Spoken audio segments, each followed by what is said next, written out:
Hi there! Welcome to this UcamX version 2023.01 release overview. My name is Sylvia Lima and I'm with UcamCo Belgium.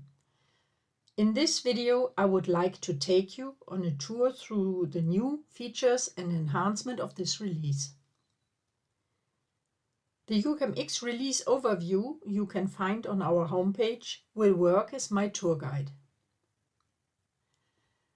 We added some features to our Rout Manager to let you work more efficiently. Another addition is the new Magnifier. That one will help to create needed documentations in a very easy way. And again, we added new features to our YELO mask adjuster. Let's start with the mask adjuster. The first new feature is the option to keep merged SMD mask openings merged. This enables you to automatically handle denser boards to your requirements. The second feature is the ability to automatically remove unnecessary negative objects after the tombstone and solder escape prevention. No additional manual handling is needed. Let's start with demo. If we have a closer look at the original data,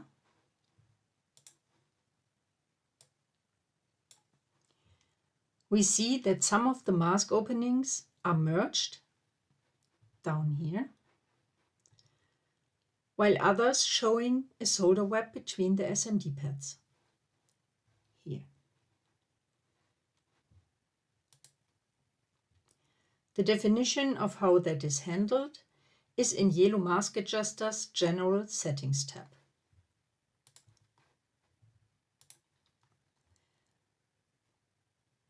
The option Keep Merged SMD Mask Openings Merged, when activated, that means that all mask openings merged in original data stay merged in the result.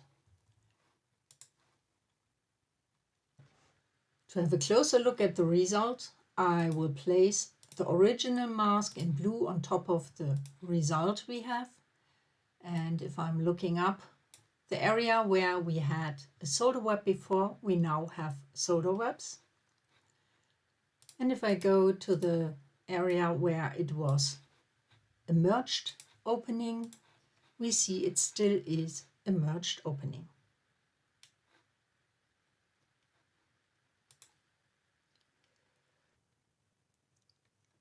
I will use this data set we created to show how the second feature is working. For that, I select a different parameter set where only the tombstone and solder escape prevention is active. And in the general settings, the new feature Eliminate Negative Objects in Mask is not active.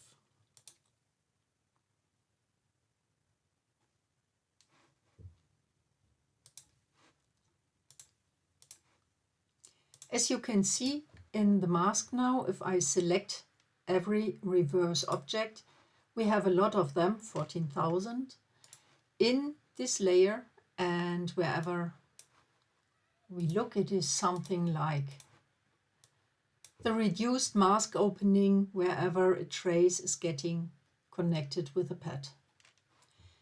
If I don't want to have this negative objects, in the past we had to do it manually to eliminate them. Now I make an undo, have the original data again and activate the Eliminate Negative Objects in Mask, run it again,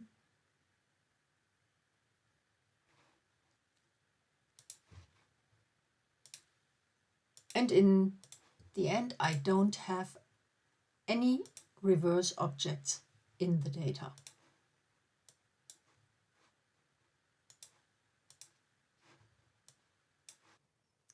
That's it for the YELO Mask Adjuster. Let's get back to our tour guide. In the release overview, you have examples of the settings and what the results will be, so you can look it up directly. Next, of our features is the object summary table.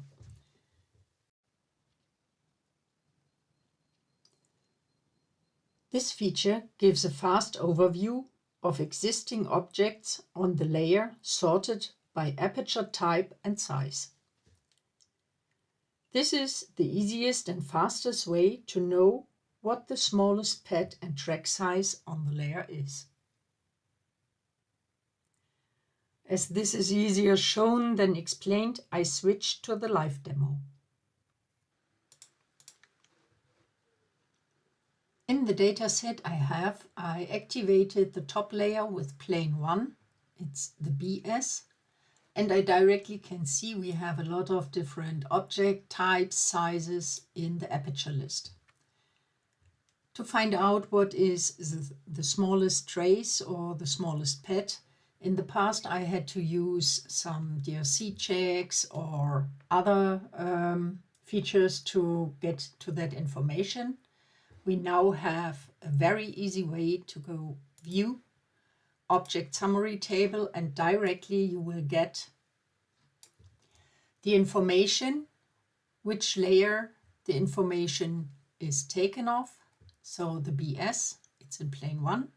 If I switch the plane, directly the information is switching to.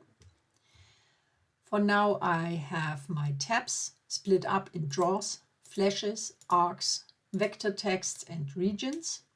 So if I go to draws, I see the smallest draw first and the biggest one last. I have the possibility in here to highlight that, and with highlighting I see the draws directly in the layout, and I have a marker here in the aperture list. Same with the flashes, so if I clear the highlights and use the smallest flash and highlight that, we have them here. We have a counter in here, so this is 2 of 2 flashes in here, and if I use the selection, we can select, for example, our smallest draws, and I have the marker here in the aperture list too. Another thing placed in here to have it easier with finding out what information is there on the objects is, for example, to use the query. It's a query object. That means if you click on query and then on the position in the layout, it will show you there are 2 different objects, and the first one is a draw, and it is that one. It's jumping directly here, so you can see that too. And with the click forward, I get the second information about the flash which is there. So it is working the same way as the query object.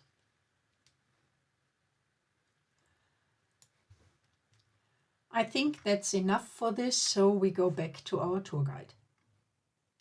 In the release notes you have some pictures of that, so you have an idea what it is without. My next topic is the Magnifier II. The Magnifier II provides an effortless creation of documentation. On one hand, to meet the customer requirements. On the other hand, for the exchange of information between customers, CAM, engineering and production. Let's have a closer look.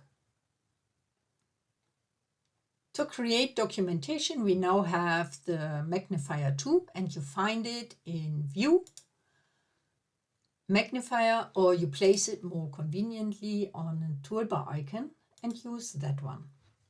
It will open a window for you, and you now go into the layout and select a window, what you want to see. And you directly have the position of the window in the layout, X and Y coordinates, and all the elements in there. If you don't like what you have selected, then open a different window and the content will be updated. Same with the window position. If you like the position and want to use it, use the lock button, and after locking it, you can do whatever you want, but the content stays as it is. Open a new one and you get a new pop-up window where you can select a different position. If the window you selected is not big enough for your liking, so use the zoom in, or if it's too much, the zoom out in the pop-up window. And if you want to have more information, for example, about the BGA pads in here, you click there and get the information in the window. You can use this button, for example, for the clearance too. So you see directly what clearance is between the two SMD pads. If you want to make a bitmap out of that, please use the screen dump button and you can save the file wherever you want to reuse it. If you are finished, you can close the windows, or you can, for example, say here you want to go directly to that position and you go to the zoom in to content and the system will close the window and show you wherever the window in the layout was positioned. I think that's enough for the Magnifier II, and we go back to the tour guide. Same as before, you have a picture in here to show you what this is about and how it can be used. Our tour guide is now bringing us to the Rout Manager. We have a new feature to add route pattern on arcs to eliminate unnecessary manual labor, because we were only able to place route pattern on traces before. Now we are able to put it on arcs. We have a faster route path optimization with a new option to auto trim all diameters or only equal diameters.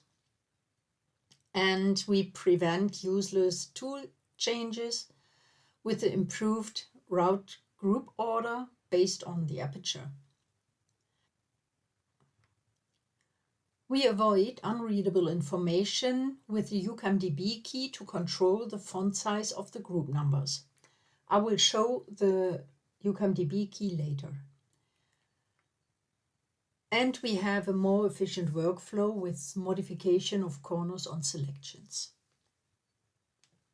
Let's go to the live demo again. I will start with the route pattern on arcs. For that I open my Rout Manager and on the Tools tab I select the route tabs on the open path. Then I select my pattern which I want to use, and of course, as always, I can place it on any trace where I would like to have it, but now I can even place it on an arc. That was not possible before. The next demo will be about the auto trim. I use a data set where I have two different apertures in here, a small one and a big one. And if I have a closer look at that corner, for example, in skeleton mode, you can see that the midpoint of the small aperture is not the same as the big one.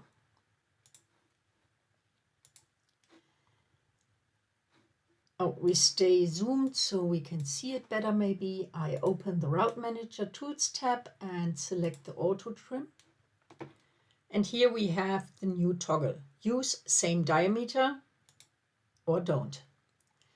If I use the same diameter, nothing should happen here. And we see nothing happened. But if I deactivate that, it will auto trim diameters of different sizes. So And if we now have a closer look, you see the midpoints are identical. To show the improved route group order, I will switch the layers using the Rout Manager to create the standard path optimization and zoom it on a part where we can see the numbers. The improvement in the route group order in the top, bottom, left, right order is that you now can select if you want to work from bottom to top or from left to right. You can set the priority on top to bottom or on left to right. And if you run it through, you see it starts here and going through the motions, however you have set that.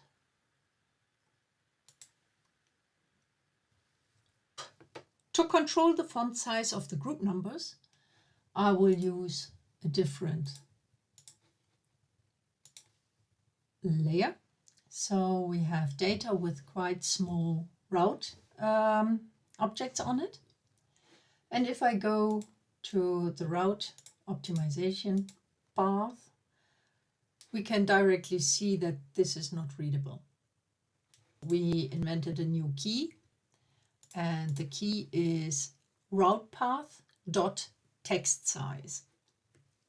If I put that to proportional and add it to the open UcamX, and I use the Rout Manager again to optimize the path, we directly see proportional means it is based on the aperture size and on the space we have. Means we avoid unreadable information. The last improvement is that the modification of corners, the auto trim for example, is working on selections now.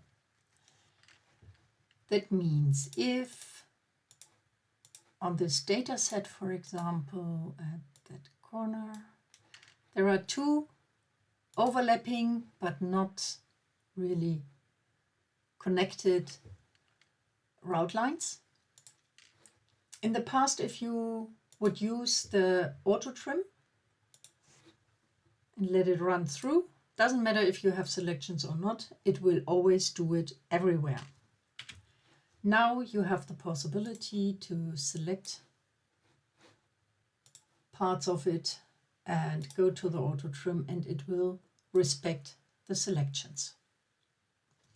That's it for the Rout Manager, and we go back to our list of improvements. With the new implementation of GDSII import, you can access markets where GDSII is a common format. We put a lot of effort into speed up the import of high volume data. In addition, we developed a new zoom method to have a fast zoom even on data with millions of objects. The next optimized topic is the SmartTest. Based on your feedback, we improved our test point generation. The optimized feature reduces the manual handling sometimes needed after the test point generation. For example, to add missing test pads or remove unnecessary pads. And already we are at the next topic. Our improvements to the CAD Output Gerber X2 and Gerber X3. We now output all important attributes. For example, the netlist information, the drill size information, or informations about the plating. That will grant us a seamless exchange of job data and excellent interchange of information. I directly switch to the next topic. It is the input for drill and route. We optimized our input for echelon 1 and 2 for Siebenmeyer 3000 and for PoserLux. That will give you an easy control of the conversion of routed circle and a more sophisticated compensation option. This is all handled via UcamDB keys. If you want to know more about the keys, please go to the Help on Application. Search, for example, for PoserLux and go to the Input Drill Route Resources. Here you directly can see the two new keys we invented, for example for the PoserLux. It is poserlux.routed_circle, which influences the conversion of routed circle CAN cycle, or the poserlux.route_compensate, which defines whether the route compensation should be implemented by changing the objects or by adding the utool_compensate attribute on the objects. The same keys are available for Siebenmeyer 3000 and Exelon 1 and 2. Now back to our tour guide.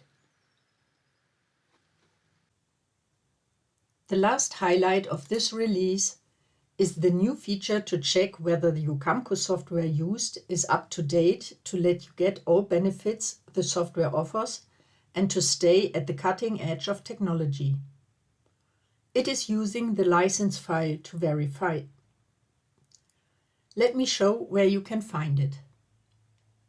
If UcamX is already running, you can go to the main menu, Help, and you have the new entry Check for Update. This will show directly the path to the license file, or you can browse for it. If you click the Check button, the tool will show the software available, a version available. In my case, everything is green, so I'm up to date. If something is red, you can use the download button.